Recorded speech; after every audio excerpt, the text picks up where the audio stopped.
Nous sommes le 23 mars aujourd'hui. Nous sommes en direct.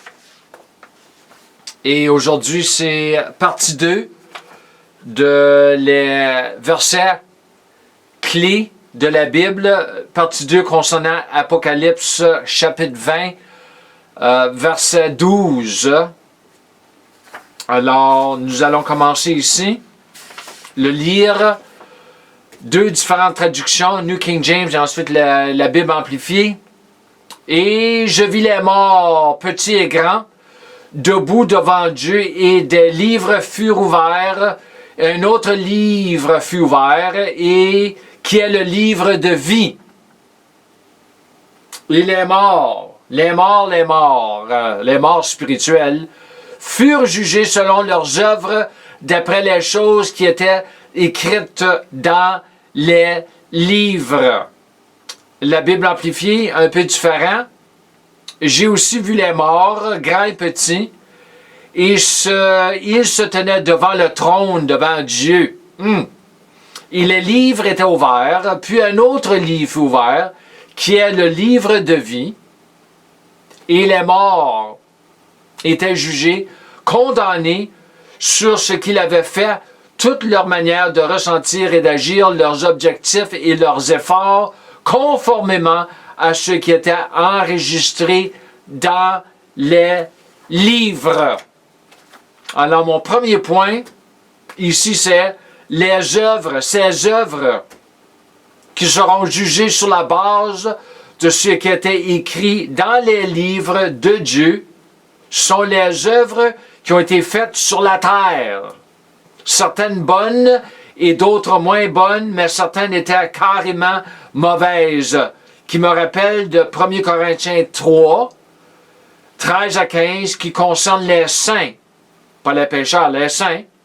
Donc, évidemment, certaines de nos œuvres ne plairont pas à Dieu, donc ne seront pas approuvées par Dieu concernant les saints. Les actes de corruption joueront un rôle important dans le cas des PDG, ainsi que les juges, les avocats, des hommes politiques, les politiciens, des dirigeants des nations, etc., qui ont commis des actes répréhensibles, mais qui n'ont jamais été découverts, ou, s'ils ont été découverts, ils n'ont jamais été reconnus coupables. Oh, ça arrive toujours. De plus en plus, je trouve. Mais acquittés à cause d'avocats des juges corrompus.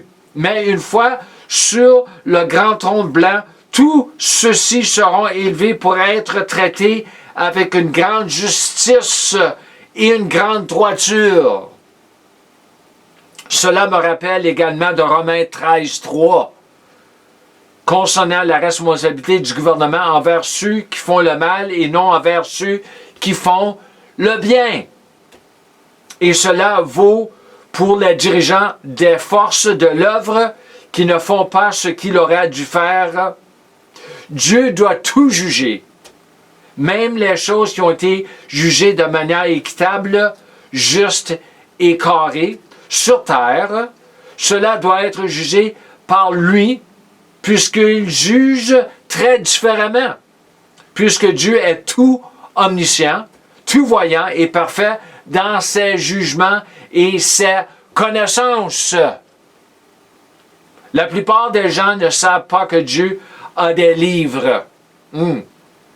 En Dieu, il n'y a pas de corruption puisqu'il n'y a pas de ténèbres en lui et la corruption a à voir avec les ténèbres. 1 Jean 1, 5. Prochain point ici. Même les œuvres des petits, les moins significatives, seront jugées lors de ce grand jour. Non seulement les grands, mais aussi les petits seront jugés sur leurs œuvres, puisque tous ont des œuvres. Tous ont des œuvres. Tous ont des œuvres, parce que tous ont un corps humain. Et les œuvres sont accomplies à travers du corps humain. Tout ce qui était fait avec le corps humain, voilà, sera jugé parce que le corps humain a été créé par et pour Dieu et ses œuvres uniquement et non les œuvres de l'homme. Ce corps humain est une machine de travail, j'appelle ça a working machine, qui sera soit une bénédiction pour l'homme ou soit une malédiction. Mais malheureusement, il a été utilisé davantage comme une malédiction ayant apporté de grands dommages et destruction, infligeant une grande douleur, une souffrance, une misère à l'humanité. C'est l'histoire de la chute de l'homme.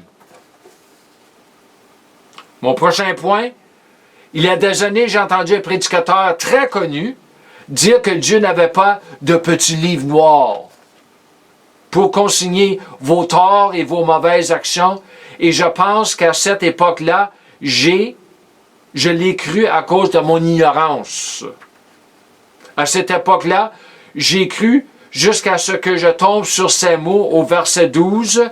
Et les livres furent ouverts, etc., furent jugés selon leurs œuvres d'après les choses qui étaient écrites dans ces livres, dans les livres. Dieu a des livres pour le pécheur, mais je crois aussi qu'il a des livres pour les saints, basés sur 1 Corinthiens 3, concernant nos œuvres. Quoi qu'il en soit, nos œuvres seront jugées. Pas de choix. Pas de choix. Mais moi, j'aime autant que mes œuvres soient jugées aujourd'hui sur la terre. Tout ce qui peut être jugé sera jugé par et selon la parole écrite, la parole. Tout ce que nous avons dans la parole, nous allons être jugés, les pécheurs et les saints. Nous allons être jugés d'après la parole. Rendant l'homme responsable envers sa parole, la parole de Dieu, la parole écrite, la Sainte Bible, puisqu'il a donné, Dieu a donné sa Sainte Bible, sa Sainte Parole, à l'humanité sous la forme écrite.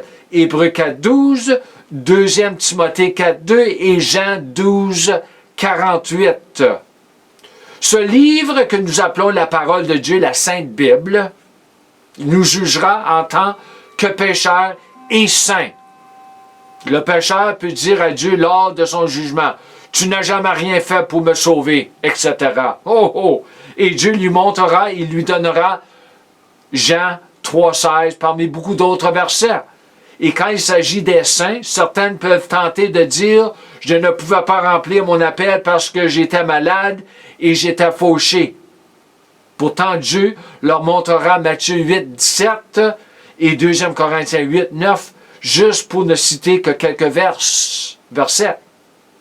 Aucune excuse pour les deux groupes. Aucune excuse.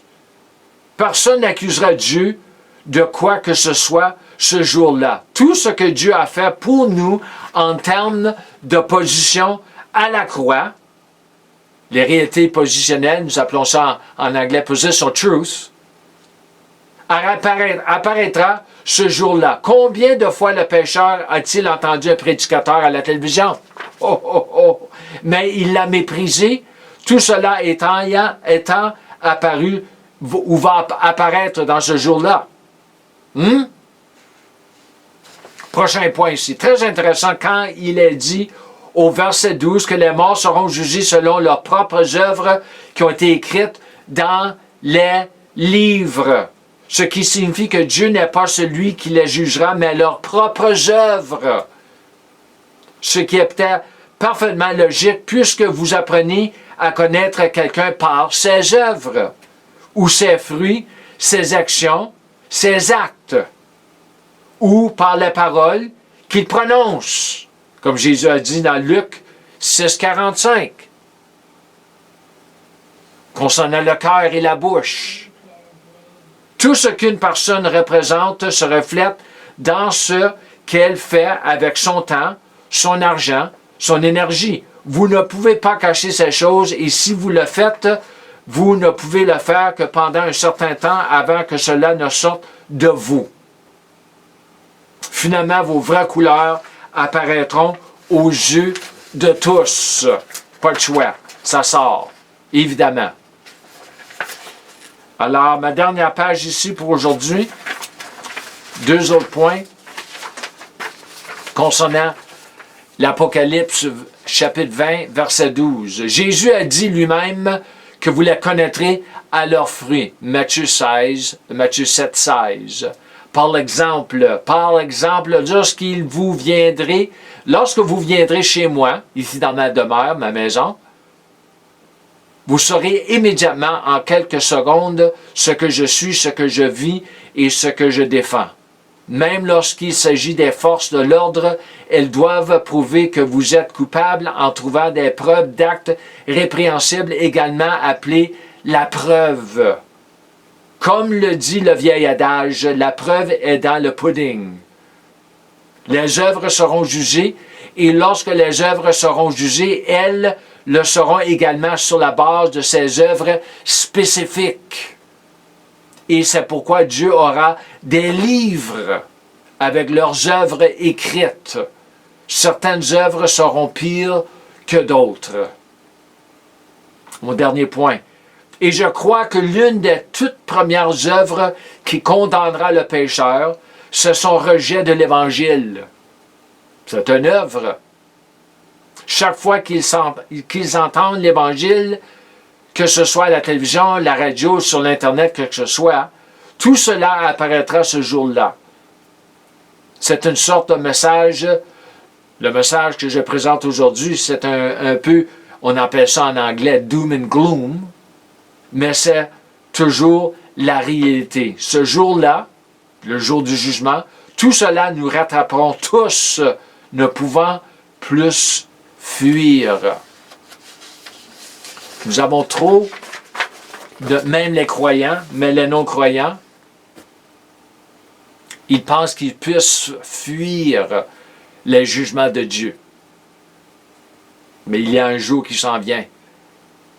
Alors, je vous remercie encore une autre fois pour votre temps et je vous encourage de marcher dans la plénitude de votre filiation, en marchant dans la plénitude de la grâce de Dieu et de la foi de Dieu, parce que c'est la foi qui donne accès à la grâce de Dieu. Shalom et Amen.